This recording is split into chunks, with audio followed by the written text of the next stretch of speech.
Today we're out here at the beautiful Wonderview Disc Golf Course, one of my favorite courses in the whole world. It's 22 holes, and I am kind of stealing an idea from Trevor Staub, where I'm going to give you 10 tips that I think will make you better at disc golf this week, so you can implement them now, but it'll give you more benefit over the long run if you continue to do them. Just going to warm up the putter a little bit, but the tips in today's video are going to go from less to most advanced, but I think anybody can get benefit from all of them. Maybe putt out of the car.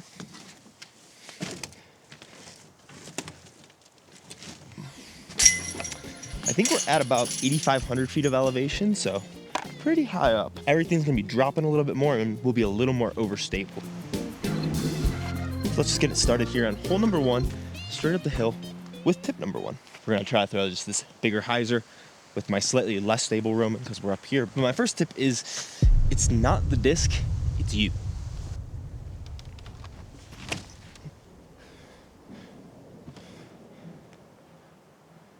Oh, I think that's really nice if it got any skip at all. I'm gonna give a little caveat to this. It's not the disc, it's you 85% of the time. There are definitely those discs that either the plastic doesn't quite fit with you, they have a weird grip. For me, with little baby hands, they're maybe a little too deep, maybe a little too wide. But I'd say for the most part, those are going to be the exceptions, not the rule. Most of the time, it's gonna be your throws that are the issue, whether that be because you're throwing it a little inconsistently or not quite how you wanted to, or it's kind of you and the disc, where the disc is fine, your throw is fine, you just haven't spent enough time with the disc to know how it's actually gonna fly when you throw it on a specific line. So the more that you're able to internalize that it's not the disc's fault, it's just the fact that you need to spend some more time with the disc, or even figure out like what in your form did you do that made that overstable nuke really flippy that one time. It's probably not that the nuke automatically got flippy, it's probably that you rolled your wrist. And if you can default accept that it's your fault that the disc didn't go where you wanted to, you'll be able to get better so much faster because the plastic's not really gonna change all that much. And the more I accepted that and stopped blaming discs, the better I got all of a sudden because I took ownership over my throws. Crazy.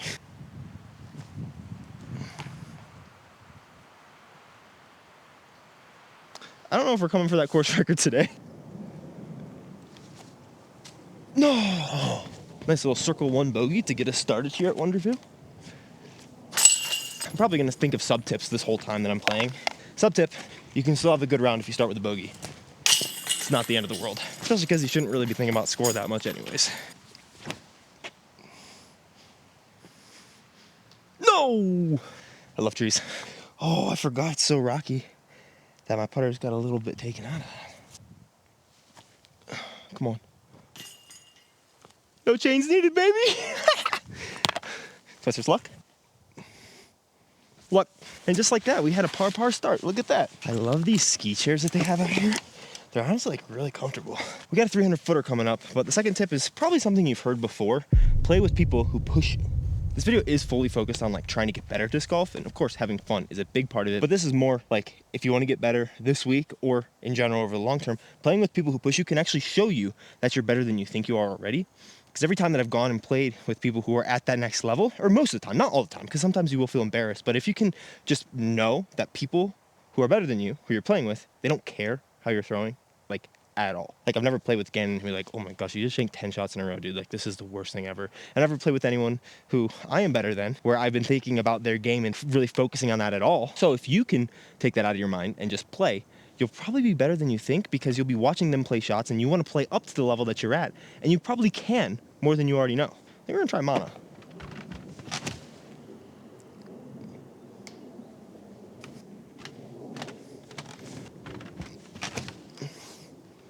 Should have thrown a chariot. Dang it. The other part of playing with people who are better than you is that you'll get to ask questions of people who are ahead in their disc golf journey. Not everyone has the right answers. Not everyone even knows why they've gotten to the point that they are, especially if someone is very athletic or they started when they were younger. So of course, filter everything through your own intuition. But if you went and played one round with someone who's better than you at disc golf versus watching this video or any other videos on disc golf, you'll probably be better at disc golf from that round than from anything that you'll learn outside of it.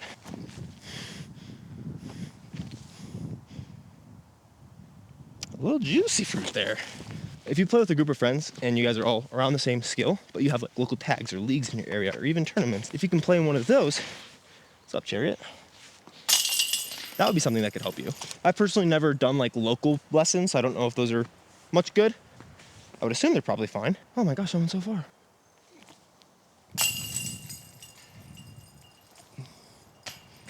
That one was luck too. This tip also doesn't just apply to someone who is overall better than you are, because there's something about seeing a shot or a shape or a consistency or the ability to putt, even if it's from somebody who you beat routinely or you're better rated than. If they have those skills that you don't and you're still able to play with them, if you can put your ego aside for a second, which I struggle with that a lot. Whoa. That's a pretty view. But if you can put your ego aside for a little bit and just know that they're better than you at something, then you can learn from how they're doing it, what they're doing, and seeing it in person is always going to be better than on video, because it's really hard to show the same thing that I'm seeing with my eyes on camera, even after doing this so many times. 230, hole 4, there's a straight gap to get through, or you can go big over the top. I'm gonna pull out an Ultra. I haven't thrown one of these in a while, but I put it back in the bag because I thought the overstable mid might be a slot I'm missing a little. I saw a no skip. This is one of my favorite baskets on the course. Just nice and hanging. Looks like we did get a little bit of skip. Oh man, this line is perfect. How do you even make this putt? Straddle, I guess. Huh. First time I ever played her, I shot 12 down. I think I could do that, obviously, but for that being the first time to come here and rip through like that, I don't believe it, honestly. I don't believe I even did that anymore. I'll have to go back and rewatch that video. My third tip is something that I need to take advantage of, and that is to build bulletproof fundamentals. I can't tell you how many strokes I lost over this like 8-week, 7-8 year stretch, just because I didn't have really solid fundamentals. And to me, fundamentals are putting inside the circle. I'll probably say even 25 feet, like make everything inside 25 feet. That sounds less daunting than everything in the circle, because once you get like 26, 27, 30, 31 feet, people are like, ooh, of course you want to be automatic from there too, but everything inside 25 feet you got to make, and you got to get up and down from your putter distances. This hole's basically straight ahead, but you got to give a little flexy. For me, that's like getting up and down within maybe 300 to 320. Like distances I'm comfortable throwing a straight putter. Probably more on the low side of that, like anything from 280 to 300. And honestly, the like 220 to 300 is so much easier for me than like the 150 to 220. And honestly, the farther you throw, the more often you get in the shorter ranges on some of the par 4s and 5s. So I need to go play more pitch and putt courses. That's like simply what it is for me, and get really good at doing that. And I do have a really practical tip to help you with this, instead of just like, oh, go get good at throwing short shots and making putts. Everyone knows that, but I have a really practical tip on it. I think we'll honestly try out this Ultra again.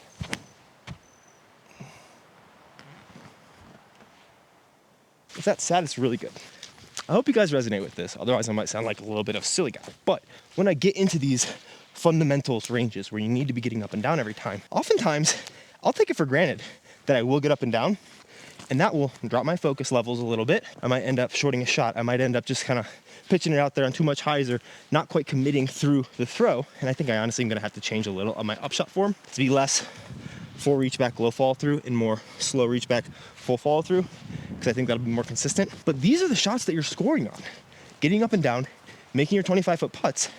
If you take them for granted, you're going to miss those shots more than if you just take your time and focus up. Maybe this comes down to like wanting to look cool, but sometimes I'll just like walk up to 20-footer and be like, oh, I got this, and try to be really casual. Like I see people on the pro tour do it, but they have tens of thousands more reps than I do, and probably more warranted confidence. I've never looked at somebody who's taken their 15, 20, 25 seconds on a putt that's from 20 feet and made it and been like, oh my gosh, they should have taken less time.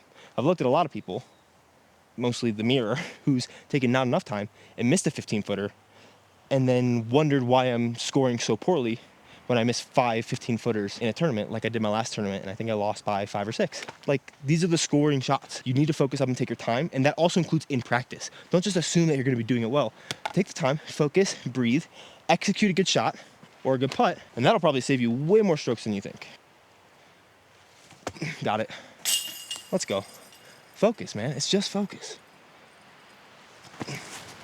And luck. Again, I always lose focus on the second putts. That's made me think sometimes I should not putt the second putt, because like my vision, it just does this. The blur is just crazy, because I'm like, oh, I already made it, I'm done, instead of continuing to focus up. And that's just in my practice on those second shots, so it makes me less confident I can do it again. I think I like that. Never seen this position before.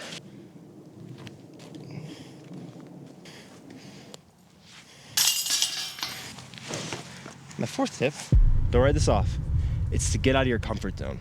Whether that be the courses you're playing, the division you're playing, the types of throws that you like to throw, I'd say there's kind of a, not quite 80-20, maybe 70-30 rule of continue to get really good at that thing that you're really good at. For me, that was focusing on backhand and distance and kind of letting the forehand go to the wayside. But there are times where you need to get out of your comfort zone. So I've played some forehand only rounds. That's what it is for throws. For courses, like this is a little bit of a different, more uncomfortable course for me because I'm at higher elevation. And sometimes I don't want to go and play those with my bag because I'm like, oh, discs are going to fly different. Well, that means I'm going to learn to throw them on different angles and trust them at this elevation where I might play more tournaments or just more rounds for fun. Same idea for courses that are just like either hyzer fests or a lot of forehands, or a lot of people who are watching this who don't like watching the Denver disc golf where it's all open and they play mostly wooded courses. Go play some open courses. You're going to find it's a little more difficult than you think, but you'll be able to get better at some other skills, and I'll have a tip for you later on both of those styles. But I think this also applies to like which division you're playing. I know it's down there to the right 450, so they call this 432. I think I'm just going to throw a big flex over the top with something relatively stable and hopefully crash it in. Oh, never a chance. Dang. Ah, that was a weak shot. Oh my gosh. I think I just hit a tree that's by the basket and it kicked it down within putting range. That was another undercommitted shot. I think I was a little afraid of overturning that disc, even though I shouldn't be afraid of that. And that comes from my uncomfortability of seeing disc fly in Anheuser. Dang. Now I'll bring this back to me. This is on you. This is not on me. I really don't like, for some reason, seeing my disc on Anheuser. And so that means I need to throw a lot more Anheisers to get comfortable seeing all my discs on those angles so I know how to throw them when they'll actually fight out of it. Because when I do need to throw a forced flex like this, I end up throwing a stall shot because I'm uncomfortable with it, which is silly. So now we'll try a Roman.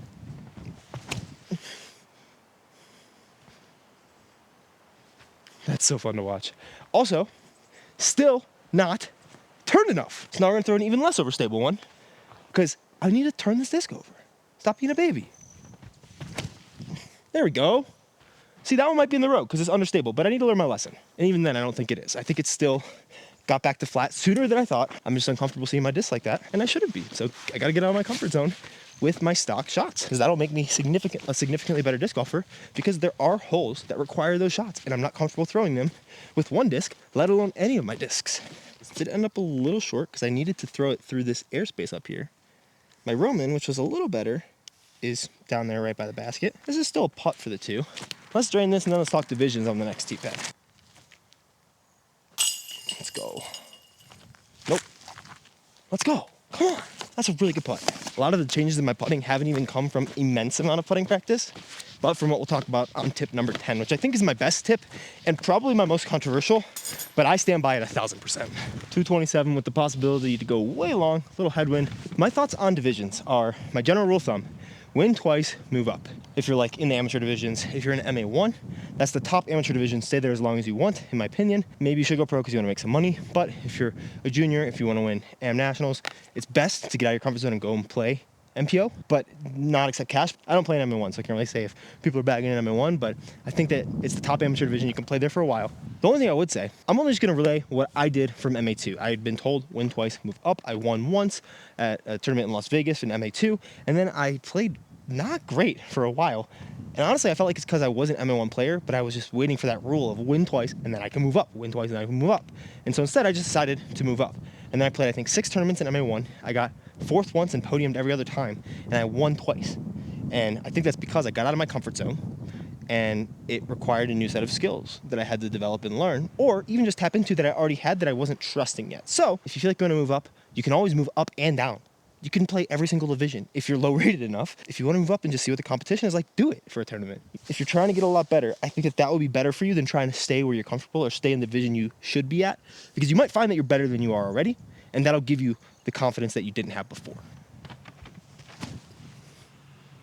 Off it, dude.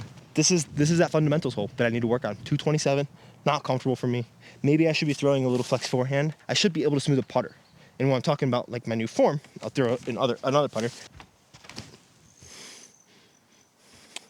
Seems a little more controlled. Obviously a lot of work to do with it, but that's the right speed. The other one was gonna juice it, so big time downslope, but I think we're gonna give it a little bid.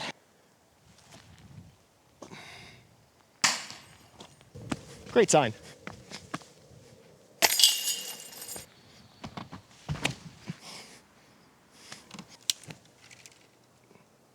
Oh, that's not bad. Oh, It's never gonna flip when you throw it like this. Ooh, swoopy hyzer. You gotta drive it, buddy. Drive it. Try this, Emperor.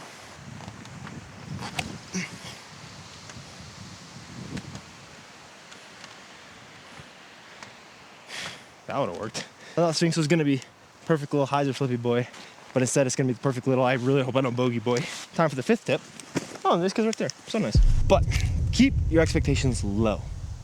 Whether that's in a round like this, where you just come in and you try to keep your confidence high, believe in yourself, trust that you can execute your shots, but your expectations are low. You're like, hey, whatever the score is what it is, because the score is ultimately a reflection of how you play. If you try to force a score, it's almost always gonna be worse than if you just let a score happen by focusing on the shots. Expectations need to be low for tournaments. They need to be low for time it's gonna take you to acquire a skill, like throwing. I do have a practical tip with this. But really, this helps you stay in the present moment, because if you're focused on the next shot or the shot that I already threw, it's probably because I had expected something of myself that either I'm scared is not going to happen if I'm future thinking, or I'm disappointed that didn't already happen if I'm past thinking. Whereas if I have low to no expectations, I can focus on the shot that's right in front of me, and that's how you will get the best score. The only way to birdie is a very technical forehand roller. That does bring bogey into question, but we're on YouTube, so I'm going to try it. Very much didn't work. Wow, a little extra hookup, go down the hill. I feel like I really helped to manage my expectations during this last tournament that I played. Mostly because I honestly played it blind, so it's hard to have expectations when you don't practice at all. But that wasn't the main thing that helped me keep my expectations where they probably should have been. But again, it's about expectations low, confidence high. A big part of that is acceptance. And for the last couple rounds, I thought about target, so what am I aiming at? So right now it's gonna be a little bit high right in the chains because we're going down a hill and we have right to left wind. Routine, which for me, I don't really have a great routine right now, so I just took a deep breath on the tee pad or at my putt. Third step was acceptance, where whatever happens, good or bad, I accept the outcome. This is not the same thing as resignment. Like, I'm not resigning myself to missing a putt. I'm accepting that it can happen, but I'm gonna do everything in my power to hit my target and go through my routine. And then the last part is commitment. Since I've now accepted anything can happen, commit through the putt, commit through the shot, whatever it is, and throw it well. Can't complain. I accepted that that was going to be a reality, or it could have been, and then I ended up just pulling it a little offline. That also helps you realize like what the issue is, because now I can't blame, oh, I didn't commit, oh, I didn't do this. No, I pulled my putt a little bit right, and then the second one, I had my aim a little bit wrong. So also, Emperor's down there. A little along the basket for a birdie putt or eagle putt. I think honestly you can see this in your own game with sometimes circle 2 putts. Like if you're draining some circle 2 putts, it's because you probably don't expect yourself to make them. With circle 1s, like that's a part of today. Circle 1s, I've not been putting the best because I feel like I need to make them, even if it's a little more subconscious, and I got to figure out a way to train that out of myself. And if we can get rid of those feelings, have low to no expectations, go through our routine, accept the outcome, and commit to the putt or the throw, you're always going to play better. Where I learned all of this is from Bob Rotella. He's a golf psychologist. You might have heard of the book, Golf is Not a Game of Perfect. Isaac Robinson actually recommended that to me after Waco when I was really bad. And I listened to that before the next tournament where I actually played with only 5 discs, which we'll talk about that in a second, actually, on another tip. But on the drive to the tournament every day, I would just listen to the book. And that's the same thing I did here, is I listened to some other books as well, not just the same one. If you literally just search Bob Rotella on YouTube, someone has uploaded the audiobooks. I don't know if they're supposed to be there or not, but that's where I listen to them. Very reaffirming, and then also give you a lot of practical tips. So that's my practical tip, is go listen to those, because there's way more in there that's good, besides just that little thing I talked about. Little tailwind, 326, marble. Dude. Okay, we cannot go bogey when I'm talking about low expectations. Oh my gosh, there's a bear. That might be the first bear I've ever seen in the wild. And that scares me a little bit, because that looked like a young bear. I hope there's not a mama bear nearby. Oh, that was crazy, that was just bounding across the, wow. Let's not double bogey when we're talking about acceptance.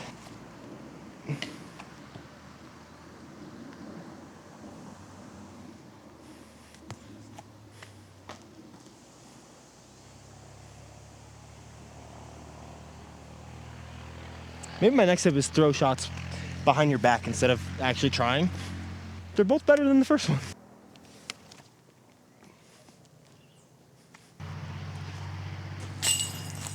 And all the way down to that orange sign, you can see down there, it's about 440. Oh, the wind is up here. Big ol' right to left. Honestly, I should probably throw a forehand because of that. The sixth tip is keep your hips level. This is my only form tip in here, and I think it's kind of the crux of almost all good backhand form. You guys might have heard, I've even talked about the whole up, up, down, up. I don't actually think that's what your hips are supposed to be doing. I think they should be staying level the whole time. Forehand or backhand. We'll throw a forehand in here, and then we'll talk about it down there so I'm not getting all winded out. And this left to right, we're gonna throw my empty. You don't really wanna go down like this and then up, because then to throw it in the air and not nose up, you have to push this hip up over this hip. Doesn't sound very powerful. Isn't very powerful, frankly. Maybe stuff doesn't sound it, but is, but it isn't. But if you keep it level, level, level, level, coil into levelness, keep everything level, and then the hips can go around one another, not up, and your pelvis going around your femur causes this to look like it's going up, but it's really staying level if you actually watch it. I'll try to show you a good example on the forehand.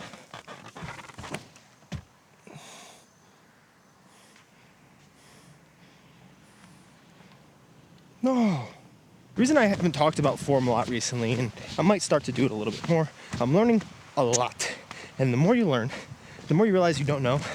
And honestly, the more that I've learned from someone who specializes in strength and conditioning, rotational movements, and truly just biomechanics, I've realized a lot of what we understand or think we understand in disc golf is correlative rather than causative understanding. I'm not gonna go too much into this. I still have a lot of thoughts I need to flesh out. But I think a lot of times what will be taught by people online, even by pros, is a second or third level of why something is happening. You see a bunch of pros doing this thing, so you say that you need to do this thing. This is specifically talking a lot about like positions that you need to get into. A lot of people teach this. I know that there are even positions that you need to get into. But what my strength and conditioning coach talks a lot about is that you don't train in snapshots or screenshots, you train in movements. So looking at a screenshot of something might not tell the whole story, and often doesn't tell the whole story. And so if you say, hey, they all get into this position, and they teach you need to get into this position, they all get into that position because of other things that are happening more likely than not. And some people might be forcing themselves into a position that's not actually advantageous for them, or doing it in a way that is not like optimal. That being said, I'm trying to figure out like what are the baseline things, and I think keeping your hips level through the throw, or as level as possible, is one of those things that are just a fundamental of good throwing no matter what. I was just looking forever for you, buddy. All right, hole 13, 320, right up there. We'll take a look at how keeping the hips level, well, what makes it important? One, is it's not just like, oh, you wanna keep your hips level, but essentially when you're rotating, you're shifting weight over a pivot point is really what it is, momentum and weight. So you're back here, and if I come back like this, then I have to do something weird where this hip is lower, that I have to pick this hip up, and then my throw either gets skied, or I compensate weirdly with my upper body. But what you really want is for your upper body to match your lower body. And it already kind of does that. You might compensate in some weird ways to make sure you're not throwing straight into the ground or straight in the air. But ultimately, your hips and shoulders should move in the same plane. They might not move at the same time. Your hips might come first, and then your shoulders come, but they're staying in the same plane of motion, and that, being flatter, is better, even for hyzers and anhyzers. It's just gonna matter the tilt.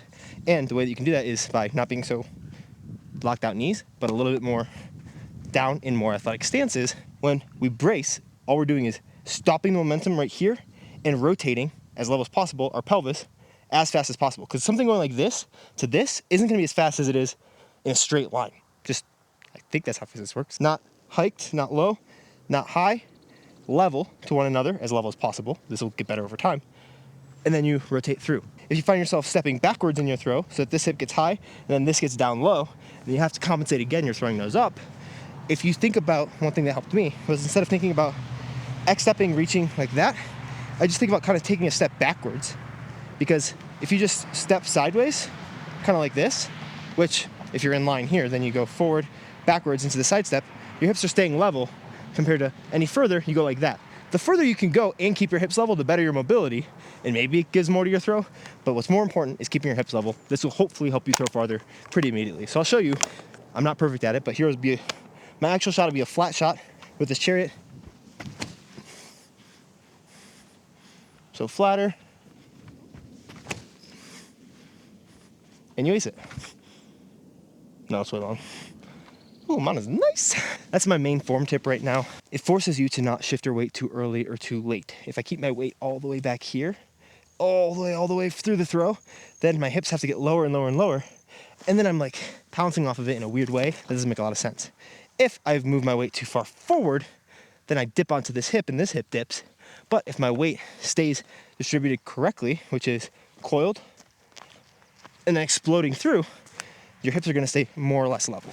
From what I've seen and understand.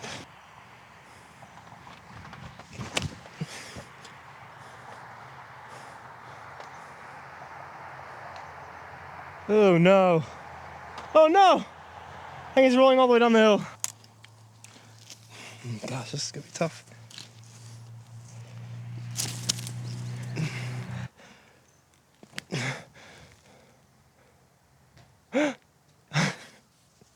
Oh, this is so fun. At this point, I think under par is good. I feel like I'm cursed with whenever I talk about how to do better at something, I kind of suck at disc golf.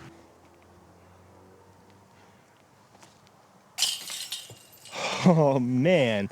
My seventh tip is where I think I start to get into some stuff that I haven't heard too many other people talk about, and at least not in the way that I'm going to. But number 7 is to bag fewer discs. If you guys noticed, this is my like actual tournament bag right now. It's missing an MV, and I actually added in an Ultra. But I mean, it's not even close to full. I could fit another 5, 6, 7 discs in here, including more discs up top. And I used to have this in here. Like, what I realized when earlier this year I played a round where I challenged myself to play with only 5 discs, because I was so bad for so many tournaments, and I was like, let me just bring it back to basics. I took 5 discs that I trusted, including a putting putter, which I also threw a little bit. I think I shot a little bit over 1,000 rated, and I took 2nd place. And that was a really big shift in how I thought about making a bag for disc golf.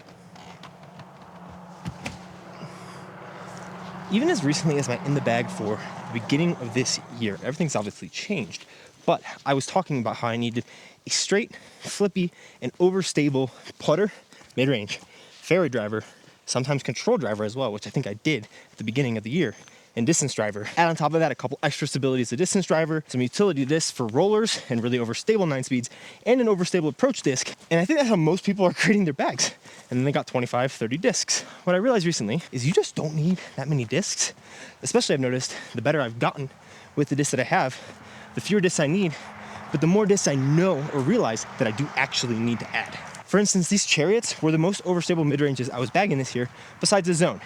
I had an A2 as well, but I realized there were just some shots where when the wind picked up or when I wanted to forehand something a little farther than a Zone or a little more time on turn, I needed something like that Ultra back in the bag. And so now I'm gonna be finding out which disc I need from those. I don't really have any more tournaments that I'm really planning for this year, maybe until way later, because we're having a little baby in just under a month. But I think it's more advantageous to go from starting with 7 to 12 discs that you know and trust.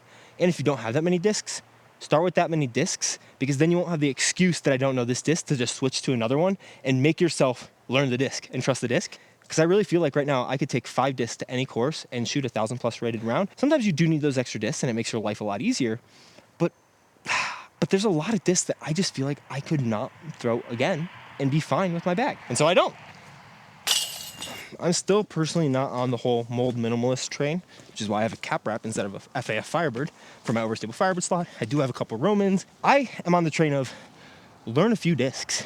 Hopefully you get some backups to those discs that you also learn equally well, maybe from the same run, maybe just the same disc, or even a different disc that identically fills that slot for you, because everyone throws differently.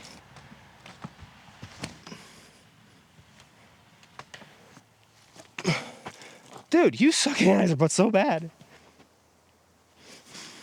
Here, I'll challenge you before we get on this next tip. Including your putting putter or putting putters, get down to 15 discs in your bag or less.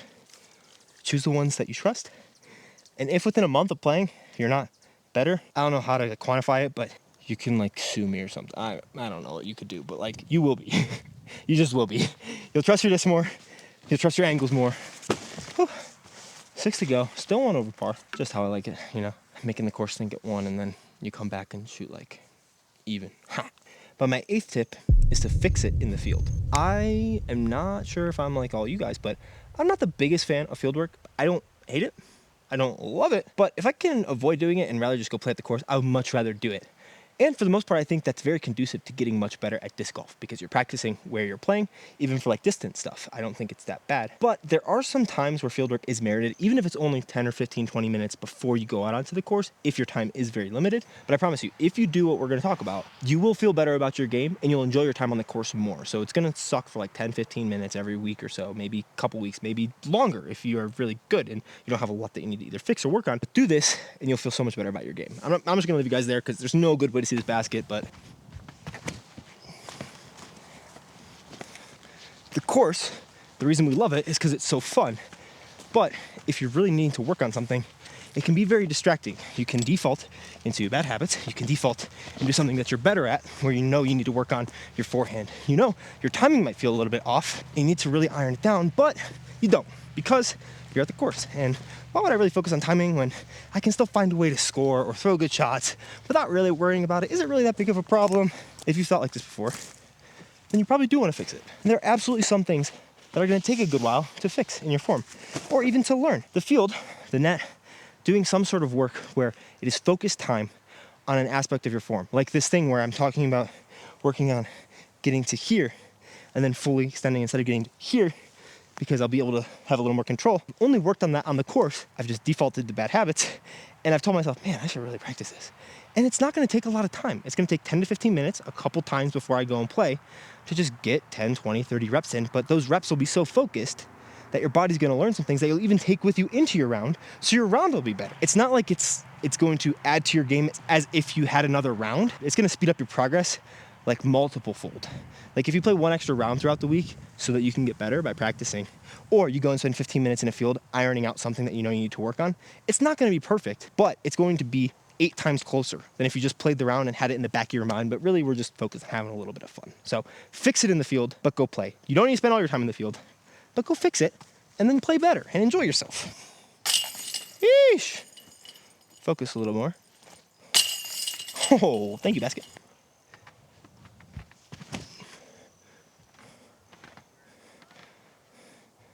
Woo, let's go. And the view, baby. Jeez. 19, 287. I'll give you a little bit of a bonus tip here. Go buy one of my Tour Series Sphinxes. That's more of a bonus like tip, like the monetary one to me, but bonus tip, you know?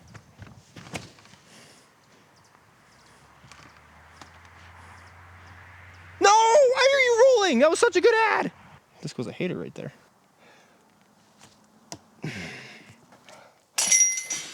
My ninth tip, I'm like mostly set on. If you're playing in the woods, throw slower discs. If you're playing in the open, throw faster discs. This mostly has to do with keeping a like consistent arm swing and minimizing the opportunities for bogeys. For instance, that hole, I could have reached with a mid-range. But when I'm throwing a mid-range to get there, because of the shape, it feels like I have to throw it a little too hard. And what throwing slow discs in the woods ultimately means to me is I want to throw the slowest disc that I can feel very confident that I'll execute the shot with. In the open, the circle is very big. It's 60 feet every way around the basket. You have 30 feet, 33 feet, it's 66 feet. 33 feet this way, 33 feet this way, forward, backwards, every diagonal that you could think of because it's a big old circle. If you get good at fundamentals, let's even just call it the 25-foot fundamentals we were talking about earlier. If you can get within 50 feet, that means you have so much room to swing it. So if you throw something a little bit faster, not too fast, because there are some holes where it's like, if it's a 300-foot hole, of course, the fastest disc I could throw would be like a 12, 13 speed, but I'm not going to do that. I'm probably still going to throw a mid-range because I can throw a putter right at it. I can probably throw a putter on a hyzer, but I'm going to be juicing that putter on a hyzer. But I should probably just throw a smooth mid-range out wide so that it can skip towards the basket.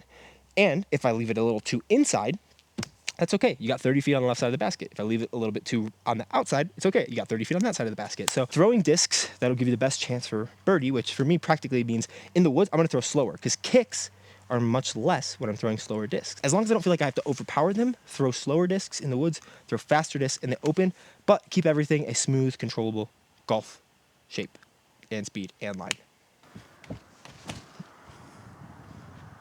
No. Oh, whoa. Chariot, I'm gonna send this one.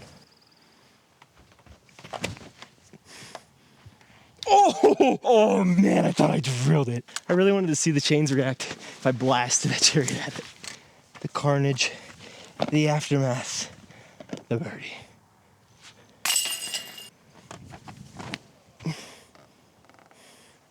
The key is still commit to it though. I think this is both the best and most immediate tip, but I think some of you might not fully agree with it. Give me the benefit of the doubt though, and try it.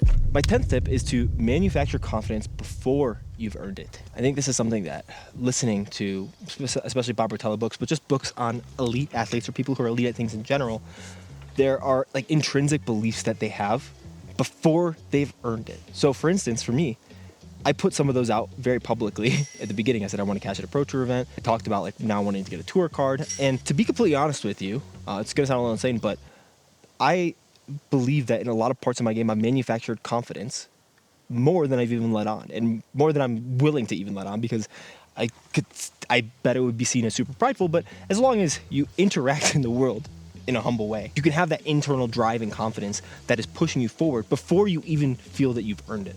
I like to think about this as productive delusion, where you are believing something for the sake of something else. You're not just believing that you're great at disc golf and then telling everybody and then not doing anything because of it, but you're believing, hey, I can execute this shot. Hey, I can cash at this tournament. Hey, I can move up in a division. Hey, I can make it on the Pro Tour, before you've proven that you can do it based on knowledge of your work ethic and what you have right now, knowing what you might need to get there. And you're going to learn more along the way. It's the Dunning-Kruger effect of the more you know, the less you have confidence, and then it eventually ramps back up again. In my opinion, if you want the fastest way possible to getting better, because there's going to be some times where you should be more confident. Maybe you're better than you believe that you are right now. And there's going to be other times, like Yuli's talked about this, where he would always say he's a good putter, and he wasn't for a while, and now he is.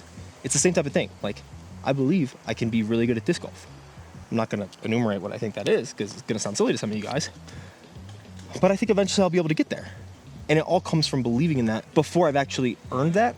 Golf, like many sports, is a game of confidence, especially as it's non-reactive. You're not using just like you're parasympathetic, like you are in other sports where you're reacting and doing things subconsciously. You're thinking about things, you're focusing, you're executing shots. So that confidence has to come somewhere. And if you haven't earned it yet, you have to find it. This can even be a learning process. Like maybe you only 20% believe that you're gonna hit this shot. Tell yourself, I'm gonna hit this shot. Maybe you don't. Well, you told yourself that you were, and then you didn't. Okay, we already have low expectations, so that's okay. But if you do, and that 20%, maybe next time turns into 25. Because ultimately, every time that you execute a shot that you believe you can, you're putting another like token in the bank that is your confidence level.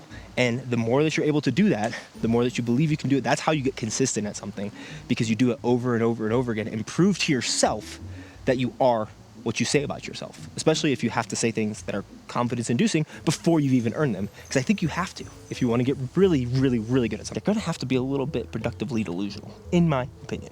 I think that's the one that can help you the most today. If you go out into your round and you find confidence in yourself before you even throw shots, probably going to play better. And if you don't, it's still a process. It's a numbers game. It's not going to work out the first couple times, especially if you don't believe it's going to work and you still go and try it. Give it 5 or 10 times. If it still doesn't work for you, maybe it just doesn't work, but it seems to be something that is talked about in sports psychology.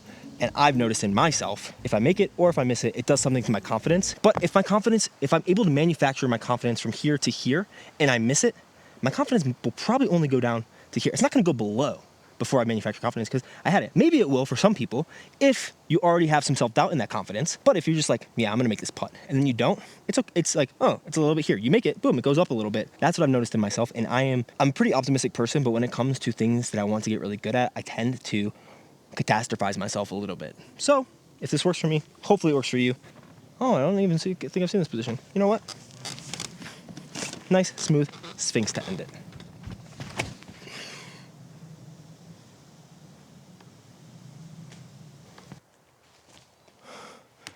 I'll make the next one. 2 down's not all that bad.